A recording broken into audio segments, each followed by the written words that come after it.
بسم اللہ الرحمن الرحیم۔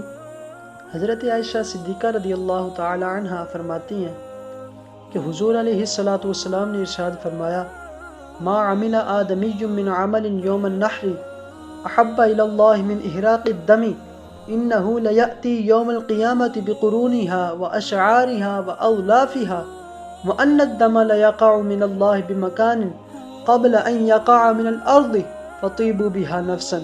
حضور علیہ الصلاۃ والسلام نے ارشاد فرمایا کہ قربانی کے دن اللہ تعالیٰ کی بارگاہ میں سب سے محبوب عمل اللہ تعالیٰ کی بارگاہ میں خون بہانا ہے، جانور قربان کرنا ہے۔ جانور قربان کرنا قربانی کے دن اللہ تعالیٰ کو سب سے محبوب عمل ہے۔ قیامت کے دن وہ قربانی والا جانور اپنے سینگوں، اپنے بالوں اور اپنے کھروں کے ساتھ آئے گا، اور حضور علیہ الصلاۃ والسلام نے ارشاد فرمایا کہ جب قربانی کی جاتی ہے تو جانور کا خون زمین پر گرنے سے پہلے اللہ تعالیٰ اسے قبول فرما لیتا ہے، اللہ تعالیٰ کے ہاں مقبول ہو جاتا ہے۔